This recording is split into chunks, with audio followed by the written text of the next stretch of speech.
Oke, kita devotion pagi hari ini. Mari anak-anak yang belum bangun, mari bangun. Mari kita puji Tuhan pagi hari ini kembali untuk mengucap syukur kepada Tuhan. Kita tetap mengandalkan Tuhan dalam keadaan apapun kita saat ini. Sebelum kita menaikkan segala pujian penyembahan kita, bahkan mendengar firman Tuhan, mari kita berdoa terlebih dahulu. Terima kasih Tuhan, pagi hari ini kami datang dengan penuh kerinduan kepada Tuhan, dan kami bisa ibadah pagi hari ini dengan suatu hati yang haus, jiwa yang haus akan Tuhan.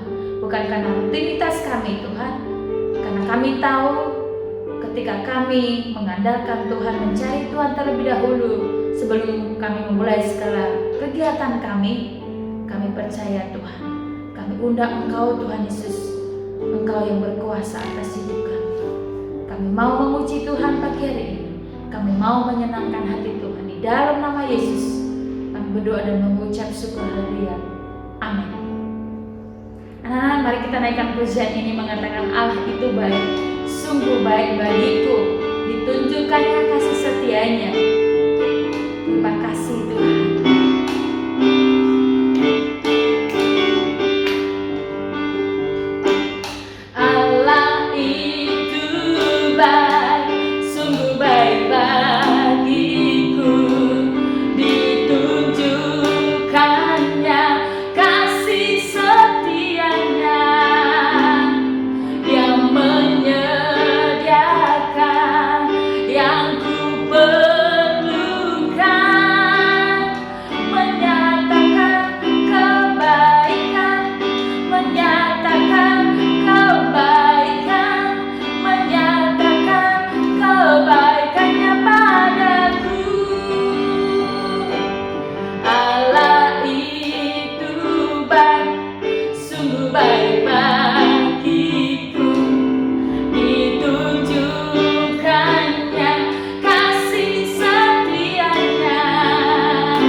Sebentar kita mendengarkan firman Tuhan.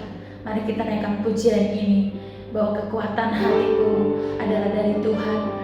Tuhan sumber kekuatan kita, Tuhan sumber pengharapan kita, dan kita hanya beriman di dalam Yesus, karena Dia yang memberikan kekuatan itu, memberkati setiap kita. Mari anak-anak, kita naikkan pujian ini bersama-sama.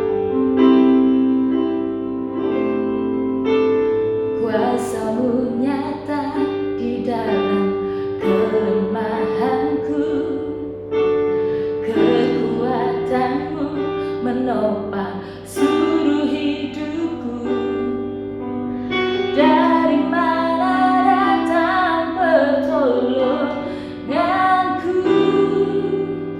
Hanya Yesus pertolongan.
Sebentar kami mendengarkan firman Tuhan. Bila firman yang boleh kami terima pagi hari ini, kami percaya itu boleh mengubahkan setiap kami, dan kami diberikan kekuatan, dan kami lebih lagi percaya mengandalkan Tuhan dalam setiap apapun yang kami lakukan. Dalam nama Yesus kami siap terima kebenaran firman Tuhan. Haleluya. Amin.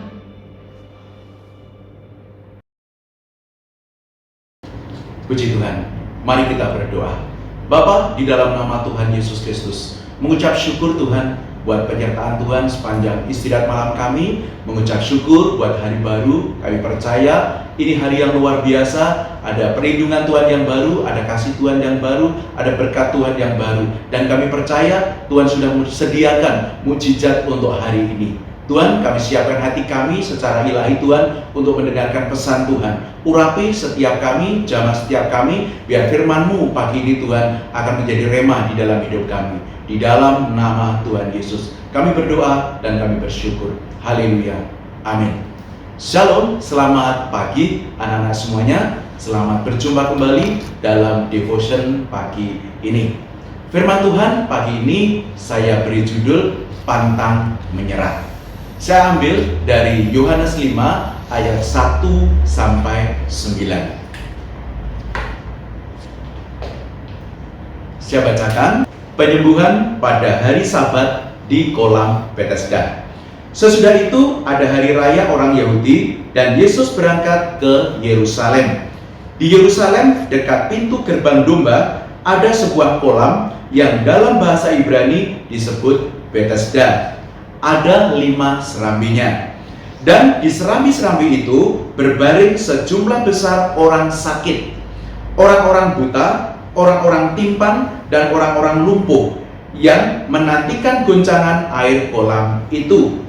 Sebab sewaktu-waktu turun malaikat Tuhan ke kolam itu dan menggoncangkan air itu, barang siapa yang terdahulu masuk ke dalamnya sesudah goncangan air itu menjadi sembuh, apapun juga penyakitnya.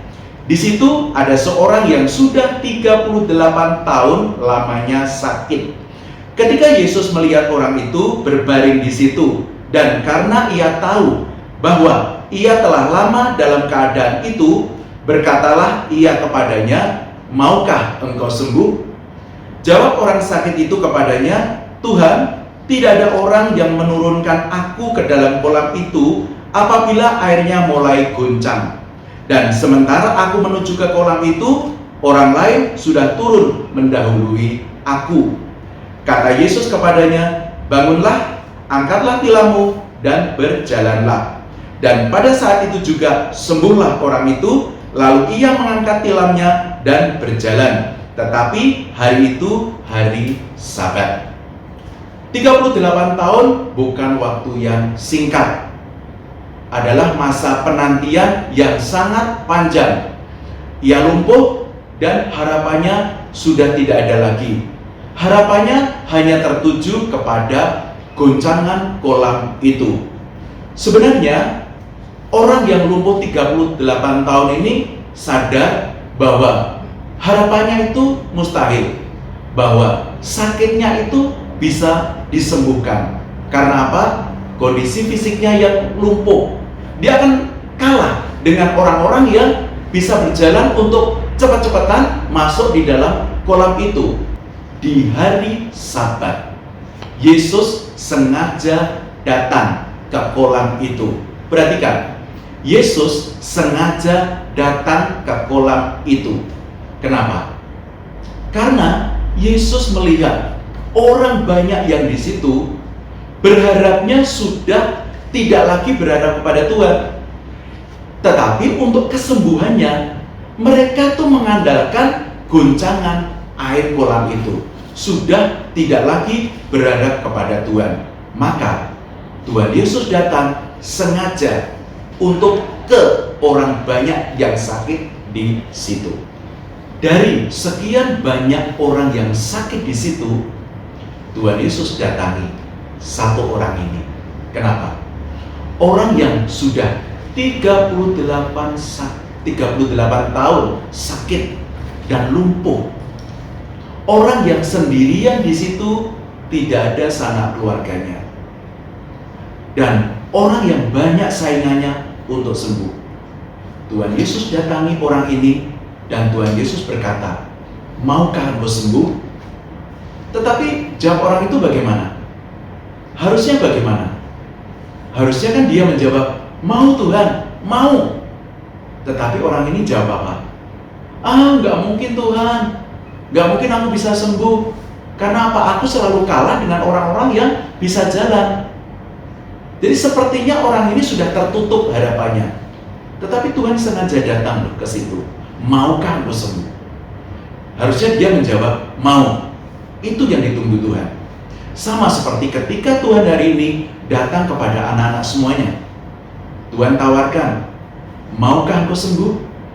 Maukah engkau pandai? Maukah engkau diberkati? Kalian menjawab apa? Tuhan cuma minta, mau. Selebihnya urusan Tuhan. Tetapi kadang orang menjawab, enggak mungkin Tuhan.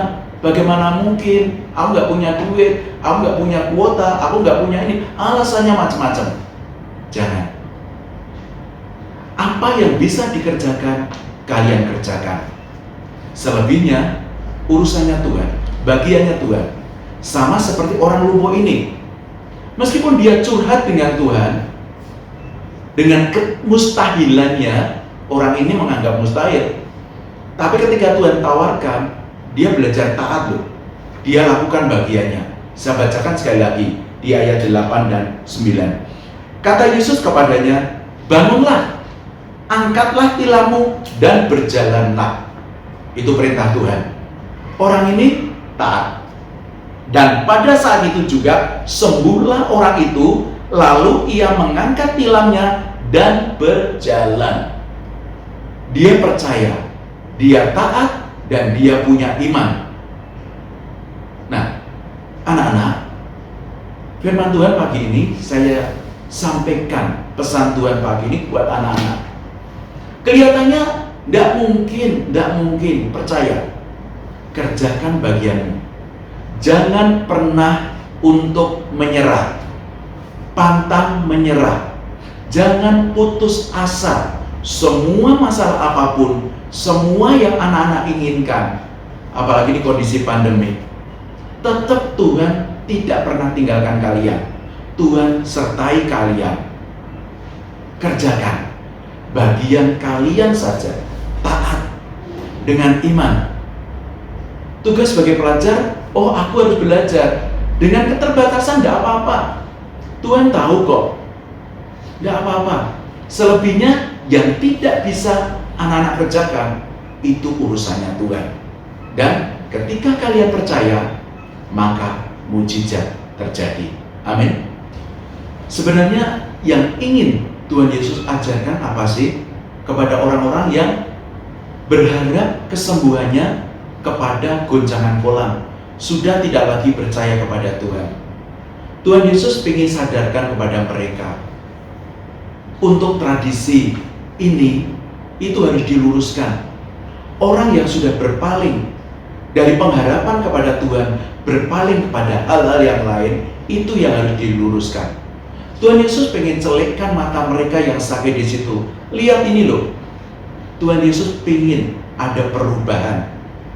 Ketika dia melihat ada orang yang sudah pupus harapannya bisa sembuh, dan mukjizat terjadi ketika ada ketaatan dan ada iman. Kemudian apa yang dilakukan orang itu sebenarnya? Yang dilakukan oleh orang yang sudah disembuhkan oleh Tuhan Yesus adalah satu apa tadi? Taat. Seperti saya sampaikan, dan pada saat itu juga sembuhlah orang itu, lalu ia mengangkat tilamnya dan berjalan. Orang ini cuma taat dan percaya Tuhan. Udah, aku angkat aja. Dan mukjizat terjadi. Jadi orang ini belajar dari sini ya anak-anak ya. Nomor satu, kalau kalian butuh mukjizat sekarang, kalau kalian pingin janji-janji Tuhan dalam hidup kalian digenapi Tuhan, kunci yang pertama adalah taat dan percaya kepada Tuhan, iman. Kemudian apa yang dilakukan orang ini? Dia tidak peduli, yang kedua, tidak peduli terhadap omongan orang. Saya bacakan di ayat 10.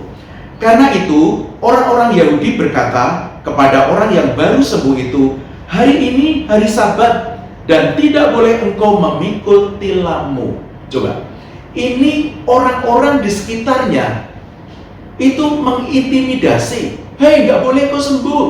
Ini hari Sabat, dilarang sembuh, dilarang terjadi kesembuhan di hari Sabat. Itu omongan-omongan orang yang bisa melunturkan, bisa melemahkan motivasi kalian. Lupakan omongan orang ini yang tidak ada gunanya. Gak usah dengar, gak usah pedulikan orang yang melemahkan iman anak-anak. Gak mungkin, kamu kan gak mampu, gak mungkin kamu bisa belajar. Gak mungkin, itu omongan-omongan orang yang mengintimidasi. Itu suara iblis. Lupakan, dengar suara Tuhan saja. Dia orang ini yang lumpuh tadi, dia gak peduli. Meskipun dia seorang ahli Taurat, dia gak peduli. Dia hanya peduli kepada Tuhan Yesus saja, dan mukjizat terjadi. Kemudian apa yang dilakukannya lagi? Yang ketiga, orang ini merasa bersyukur dan dia mulai rajin beribadah. Saya bacakan di ayat 14. Kemudian Yesus bertemu dengan dia dalam bait Allah, lalu berkata kepadanya, engkau telah sembuh, jangan berbuat dosa lagi, supaya padamu jangan terjadi yang lebih buruk. Kalau orang ini didapati Tuhan Yesus ada di bait Allah, kira-kira sedang apa? Pasti orang ini sedang beribadah. Dia mengucap syukur buat mukjizat yang sudah terjadi. Mengucap syukur, dia tinggal di bait Allah, dia rajin beribadah, rajin berdoa. Itu pun seperti yang harus anak-anak kerjakan. Jangan pernah andalkan kekuatan manusia. Datang kepada Tuhan, berdoa, rajin beribadah. Curhatnya kepada Tuhan, bukan curhat kepada orang lain. Di situ yang kita pelajari. Kemudian yang terakhir, yang keempat, apa yang bisa kita pelajari dari orang yang sudah sembuh ini? Dia bersaksi. Saya bacakan ayat 15. Orang itu keluar lalu menceritakan kepada orang-orang Yahudi bahwa Yesuslah yang telah menyembuhkan dia. Orang ini bersaksi, berani bersaksi. Dia berani keluar, berani menceritakan pada orang-orang Yahudi. Dia nggak takut, dia nggak malu. Meskipun sanksinya juga agak berat di lingkungannya. Tapi dia yakin, dia ngomong, dia sampaikan, yang menyembuhkan aku adalah Tuhan Yesus. Kalian harus tahu semua, kalian harus percaya dengan Tuhan Yesus. Dia bersaksi, dia menceritakan, dia memberitakan bahwa kesembuhannya yang tadinya mustahil, 38 tahun lumpuh, dia sembuh, sebuah mukjizat. Dan dia ceritakan, akhirnya banyak orang percaya kepada Tuhan Yesus. Nah, bagaimana dengan kalian? Apakah di antara kalian ada yang sedang menunggu janji Tuhan? Maukah engkau sembuh? Maukah engkau naik kelas? Maukah engkau diberkati hidupmu? Maukah engkau hidupmu diubahkan? Maukah engkau punya nilai yang baik? Mau? Kalau sekarang Tuhan datang kepada kalian dan Tuhan tawarkan itu, maukah engkau? Apa jawab kalian? Mau. Syaratnya cuma satu. Jangan pernah putus asa. Miliki semangat pantang menyerah. Kerjakan apa yang bisa anak-anak kerjakan. Selanjutnya, itu bagiannya Tuhan. Meskipun seolah-olah tidak mungkin, ingat, Tuhan tidak pernah tinggalkan kita. Tuhan tidak pernah biarkan kita jalan sendiri. Tuhan Yesus akan terus sertai kita. Percaya, taat, dan iman. Sebagai penutup, saya bacakan di Matius 5 ayat 33. Tetapi carilah dahulu kerajaan Allah dan kebenarannya, maka semuanya itu akan ditambahkan kepadamu. Cari Tuhan dulu. Cari Tuhan dulu. Syaratnya cuma cari Tuhan dulu. Semuanya itu ditambahkan kepadamu. Apapun yang menjadi pergumulan anak-anak semuanya, apapun keinginan anak-anak semuanya, syaratnya cuma satu, cari Tuhan dulu. Nah, apapun yang anak-anak inginkan pasti digenapi Tuhan. Semuanya aku tambahkan kepadamu, akan diberi bonus yang luar biasa daripada Tuhan. Amin. Mari kita berdoa. Mengucap syukur Tuhan buat firman-Mu pagi ini Tuhan. Terima kasih Engkau ingatkan kami, Engkau tegur kami, Engkau perkuat keimanan kami ya Tuhan. Tuhan, kami yang belajar Tuhan, taat dan iman kepadamu saja. Biar setiap kami Tuhan hanya bersandar kepadamu saja, hanya andalkan Engkau saja Tuhan. Pengharapan kami hanya kepadamu Tuhan. Di dalam nama Tuhan Yesus Kristus Tuhan, meteraikan semua firman-Mu pagi ini Tuhan. Kamu terima jatah kami utuh, biar firman-Mu tidak ada yang mencuri masuk di dalam setiap hidup anak-anak kami Tuhan, menjadi rema bagi hidup mereka Tuhan. Bahwa di antara semuanya Tuhan, Engkau tidak pernah tinggalkan mereka, orang-orang yang bersandar kepadamu Tuhan. Di dalam nama Tuhan Yesus Kristus Tuhan, Tuhan terus sertai mereka Tuhan. Kami bawa setiap anak-anak dalam tangan-Mu Tuhan, memberkati semua anak-anak yang hari ini akan melakukan pembelajaran Tuhan. Kami mintakan hikmat turun buat setiap anak-anak Tuhan. Biar hikmat Raja Salomo turun buat setiap anak-anak Tuhan. Kecerdasan Daniel turun buat setiap anak-anak Tuhan. 10 kali lebih cerdas dari orang-orang dunia Tuhan. Berkati mereka Tuhan. Kami bawa untuk kegiatan pembelajaran online hari ini ke dalam tangan-Mu Tuhan. Biarkan Engkau sendiri akan bicara buat setiap mereka. Biar mereka dapat menangkap semua yang diajarkan oleh guru-guru sepanjang hari ini Tuhan. Di dalam nama Tuhan Yesus Kristus, memberkati orang tua setiap anak-anak Tuhan, berkati kesehatannya, berkati keluarganya, berkati pekerjaan, berkati pelayanannya Tuhan. Apapun yang dikerjakan orang tua, Engkau buat sukses dan berhasil. Terima kasih Tuhan, kami araskan doa ini ke dalam tangan-Mu, di dalam nama Tuhan Yesus Kristus. Kami berdoa dan kami bersyukur. Semua yang percaya berkata, amin. Terima kasih, selamat belajar, tetap semangat, Tuhan Yesus memberkati.